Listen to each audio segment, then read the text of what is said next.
Assalamualaikum warahmatullahi wabarakatuh. Bagaimana hukum makan bekicot dalam Islam?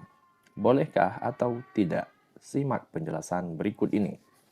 Islam telah mengajarkan umatnya untuk senantiasa mendekati hal-hal yang halal dan menjauhi hal-hal yang haram. Termasuk dalam hal makanan, umat muslim pun diwajibkan mengkonsumsi sesuatu yang hanya masuk kategori halal. Untuk bisa menghindari konsumsi makanan haram, seorang muslim hendaknya mengetahui jenis apa saja yang dilarang Allah Subhanahu wa taala. Bekicot adalah jenis hewan yang termasuk ke dalam kelompok siput. Jika dilihat dari habitatnya, bekicot dalam bahasa Arab al-halazun. Bekicot dibedakan dua jenis, yaitu bekicot air dan bekicot darat. Jumhur ulama sepakat bahwa hukum memakan bekicot air adalah halal, sebab hewan ini hanya hidup di satu alam dan tidak termasuk hewan menjijikkan. Namun untuk bekicot darat, para ulama berbeda pendapat dalam menyikapinya. Ada yang mengharamkannya, tapi ada pula yang menghalalkannya. Ulama yang tegas mengharamkan bekicot darat adalah Imam Ibnu Hazm radhiyallahu an.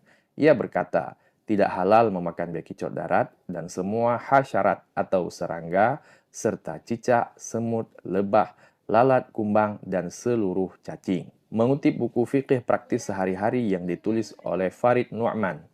Dalam buku itu dikatakan, pengharaman ini didasarkan pada pendapat mayoritas ulama. Mereka berpendapat bahwa bekicot darat termasuk ke dalam kategori hasyarat yang tidak boleh dimakan dalam Islam. Mayoritas ulama berpendapat haram memakannya.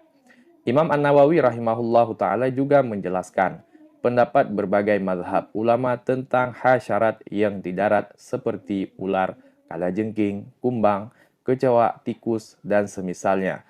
Menurut mazhab kami adalah haram. Pendapat ini selaras dengan pemaparan Ustadz Dr. Musyaffa Ad-Darini. Beliau menuturkan bahwa hukum makan bekicot darat adalah haram yang didasarkan pada kaidah berikut.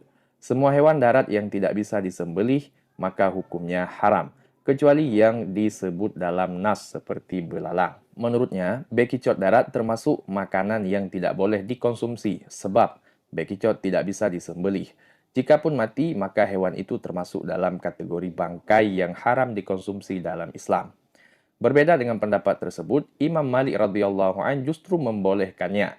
Dalam kitab Al-Mudawanah, salah satu kitab induk mazhab Maliki dijelaskan. Malik ditanya tentang sesuatu di daerah Maghribi yang biasa disebut bekicot, terdapat di gurun dan menempel di pohon. Apakah boleh dimakan?